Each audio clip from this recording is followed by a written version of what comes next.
जय हिंद मेरे प्यारे बच्चों, welcome to my YouTube channel golden Parivar में आपका स्वागत है। चलिए आज हम नया टॉपिक लेके आए हैं, मज़ेदार है। ठीक है नेफ्रॉन की संरचना और कार्यविधि। हम इसके बारे में पूर्ण जानकारी देने का प्रयास करेंगे। पहले आप जान लीजिए किडनी जो है हमारा, किडनी में किडनी की जो इकाई होता है, मतलब किडनी का जो यूनिट होता है ना, उसी को हम लोग बोलते हैं नेफ्रॉन। ठीक है, अब देख लीजिए यहाँ पे नेफ्रॉन का हम क्रियात्मक कार्यात्मक विधि भी जानेंगे, किस तरह से काम करता है वह भी जानेंगे।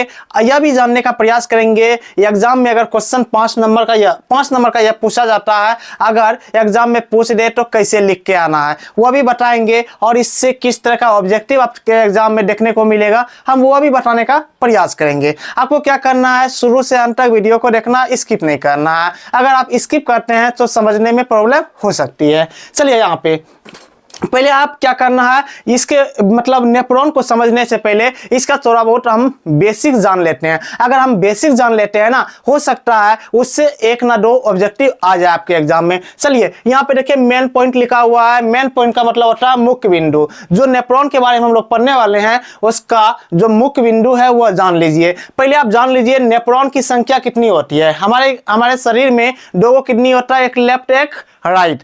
तो एक किडनी में नेफ्रॉन की संख्या 10 लाख होता है, और दोनों किडनी मिला के नेफ्रॉन की संख्या लगभग 20 लाख होता है। ठीक है, वही यहाँ पे बोला गया है नेफ्रॉन की संख्या लगभग 10 लाख। एक किडनी की बात कर रहा है, अगर 2 किडनी की बात करें तो लगभग 20 लाख होगा। ठीक है, लंबाई इसकी मतलब नेफ्रॉन की लंबाई कितनी होती है तो आप जान लीजिए 30 से 55 मिलीमीटर। अगर मिलीमीटर में पूछे तो आपको मार्क के आना एग्जाम में 30 से 55। ठीक है, अगर इंच में पूछे 1.2 और उसके बाद 2.2, मतलब 1.2 से लेके 2.2 तक हो सकता है, और मिलीमीटर में पूछे 30 से लेके 55 हो सकता है। ठीक है, किडनी की इकाई को हम लोग नेफ्रॉन बोलते हैं, वही लिखा गया यहाँ पे देख लीजिए, किडनी की इकाई नेफ्रॉन होता है। अब आपको एग्जाम में आ सकता है क्वेश्चन कि नेफ्रॉन का स्थान, मतलब नेफ्रॉन कहाँ पे पाया जाता है, तो यहाँ पे क्या लिखा है किडनी में, मतलब नेफ्रॉन कहाँ पाया जाता है हमारे किडनी में। चलिए अब चलते हैं यह फिगर को आप समझ लीजिए। यह फिगर क्या कहना चाह रहा है, क्या बताना चाह रहा है, मतलब अब देख लीजिए। सबसे पहले हमारे मतलब हमारा किडनी है, किडनी को जब अलग अलग करके देखिएगा ना, पार्ट बाय पार्ट, तो उसमें ना इस टाइप का संरचना देखने को मिलेगा। इसी को हम लोग बोलते हैं नेफ्रॉन 10 लाख होता है। अब किडनी एक मुट्ठी के बराबर होता है ना, तो उसमें नेफ्रॉन दिखाई देगा? बिल्कुल दिखाई नहीं देगा। इसको देखने के लिए हम लोग को माइक्रोस्कोप की जरूरत पड़ता है। माइक्रोस्कोप से देखिएगा तब जाके आपको मतलब यह दिखाई देगा, नेफ्रॉन दिखाई देगा, ऐसे दिखाई नहीं देगा। ठीक है, जान लीजिए यह वाला जो हरा रंग का देख रहे हैं आप, ग्रीन रंग का, यह वाला लाल रंग का दिख रहे हैं ना, ये ग्रीन रंग का जो है मतलब हरा रंग का जो है ना, इसका काम क्या है? देखिए यहाँ ब्लड हमारे पूरे शरीर में ब्लड है, आपको पता है। और नेफ्रॉन का जो इकाई है, मतलब किडनी का जो इकाई है नेफ्रॉन का कार्य होता है हमारे शरीर में जो भी ब्लड है ना उसको मतलब फिल्टर करने का कार्य करता है, साँखने का कार्य करता है, मतलब सफाई करने का कार्य करता है। ठीक है, तो सफाई अशुद्ध ब्लड, मतलब मेरे शरीर में जो अशुद्ध ब्लड है किससे होके आता है, देख लीजिए यहाँ पे लिखे हैं अभिवाही धमनियां ना। अभिवाही मतलब आने वाला, मतलब यह क्या करता है, रिसीव करता है ब्लड को, क्या करता है, रिसीव करता है, अपने अंदर लाने का प्रयास करता है, जैसे इसके अंदर आएगा। मतलब यहाँ पे लिखा हुआ ना अभिवाही धमनियां, तो यहाँ क्या होता है, इस ये वाला पॉइंट है, ये वाला में ब्लड आता है, ब्लड आएगा, और यहाँ पे जो कोशिका वगैरह आता है इसी को हम लोग बोलते हैं ग्लोमेरुलस। ठीक है, यहाँ पे आता है ना, वहाँ पे क्या होता है यह देख रहे होंगे आप, यहाँ पे लिखा हुआ है बोमेन संपुट। बोमेन संपुट को हम लोग बोल सकते हैं बोमेन कैप्सूल भी बोला जाता है। ठीक है, आप ध्यान में रखिएगा। देखिए यहाँ पे जब मतलब ब्लड आया, ब्लड इसको सानने का मतलब सकना की तरह कार्य करने लगता है, जो भी गंदगी होता है ना उसको निकाल देता है, जो भी मतलब सही साफ जो हो गया ब्लड, उसके बाद क्या करता है, ये ब्लड लाल वाला देके जिसका नाम है अपवाही धमनी, मतलब वह क्या करता है शरीर में भेज देता है। आप इतना दिमाग में रखिएगा, यह हरा वाला अभिवाही धमनी से ब्लड आता है, यहाँ पे शुद्धिकरण होता है, यहाँ पे साफ होता है, साफ होने के बाद यह लाल वाला जो दिख रहा है अपवाही धमनियां, इससे क्या होता है बाहर निकल आता है। ठीक है, और यहाँ पे देख लीजिए आप बोमेन संपुट जो है इसको कैप्सूल भी बोलते हैं, यह कप आकार का है, दिख रहा है ना, कप या प्याले आकार का है। ठीक है, अब देख लीजिए कुंडलित नलिका। अब क्या होता है, ब्लड, मान लीजिए ब्लड यहाँ पे साफ हुआ, उसमें जो गंदगी आ गया, यूरिया वगैरह आ गया, मतलब जिसको हम लोग बोलते हैं, मान लीजिए ना पेशाब वगैरह हो गया, मूत्र वगैरह हो गया, क्या करेगा, इस नली से देते हुए, मतलब कुंडलित नलिका से देते हुए क्या होगा, हेनरी मतलब हेनरे का आरोही और अवरोही साफ होता है। एक ये मतलब हेनरे का होता है, आपको ध्यान में रखना है, ये वाला हो गया हेनरे का आरोही साफ, मतलब छोटा होता है, और हेनरे का अधिरोही, मतलब अधिरोही साफ यह बड़ा होता है। ठीक है, ये वाला जो आप दिख रहा है यू आकार का, ये दोनों मिलके ना यू आकार का निर्माण करता है। अब जान लीजिए यहाँ से पेशाब आके क्या करेगा, यहाँ पे आके यहाँ पे देते हुए निकल जाएगा। ठीक है, सबका वहीं पे नाम रखे हैं। अब यहाँ पे जान लीजिए ये वाला जो दिख रहा है ना, इसको यह पूरा को क्या बोलते हैं, संग्राहक नलिका। इसी होके क्या होता है, मूत्र बाहर निकलता है। ठीक है, अब यह वाला जो पाइप दिख रहा है, यह दूरस्थ, मतलब यहाँ पे निकट वाला है, या इसी को हम लोग बोलते हैं कुंडली नलिका। ये दूर में है, दूरस्थ कुंडली नलिका बोलते हैं। ठीक है, अब यहाँ पे जहां से निकलेगा मूत्रवाहिनी होता है, मतलब मूत्र को निकालने वाला नली को मूत्रवाहिनी कहते हैं। ठीक है, अब आगे चलते हैं, ये डायग्राम समझ गए। अब आपके एग्जाम में जो क्वेश्चन 5 नंबर का आएगा तो लिखना कैसे है वो बता देते हैं आपको। ठीक है, सबसे पहले क्या करना है, इसके बारे में कुछ बता देना है, जो आप जानते हैं वो बता देना है, नहीं तो हम यहाँ पे लिखे हैं, चलिए वहां पे देख लेते हैं। नेफ्रॉन वृक्क की संरचनात्मक एवं क्रियात्मक इकाई है। आपको पता है ना, बोलेंगे हमारे शरीर की क्रियात्मक इकाई क्या है, मतलब हमारे शरीर का यूनिट क्या है, मतलब किससे मिलकर हमारे शरीर का निर्माण हुआ है, तो आपका एक ही जवाब आएगा, कोशिका। अगर बोलेंगे मान लीजिए कि आपके घर में दीवार वगैरह है, वो किससे मिलकर बना है, आपका एक ही जवाब आएगा, ईटा से।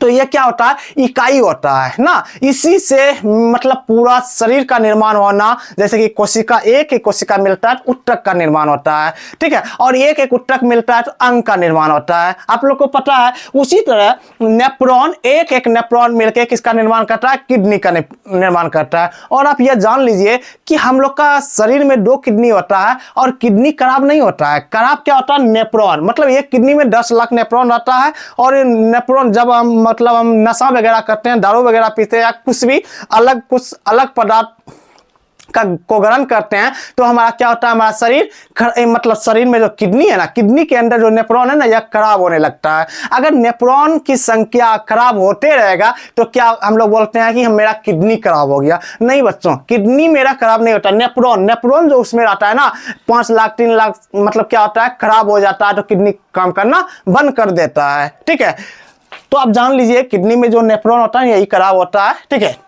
अब देखिए यहाँ पे नेफ्रॉन वृक्क की संरचनात्मक एवं क्रियात्मक इकाई है, मतलब पूरा किडनी का ना कार्य कौन करता है, नेफ्रॉन ही कार्य करता है। ठीक है, इसमें एक नलिका होती है जो एक और संग्राहक नली से जुड़ा होता है। अब कहता है एक नलिका होता है, देख लीजिए आप यहाँ पे एक नलिका है, वह किससे जुड़ा हुआ है, संग्राहक नलिका। देखिए जो फिगर में दिया हुआ है ना, उसी को हम यहाँ पे क्या किए हैं, लिख दिए हैं, उतार दिए हैं, देख लीजिए आप।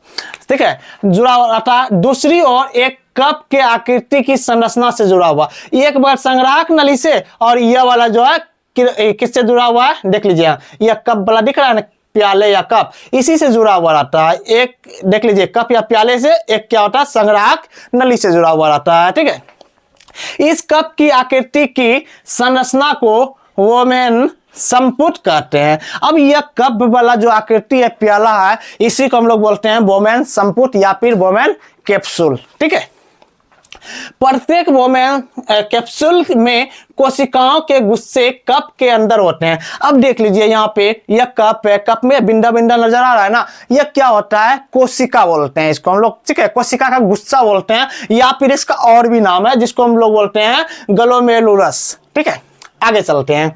ठीक है, जिससे कोशिका गुच्छा यहाँ पे हम बता दिए हैं।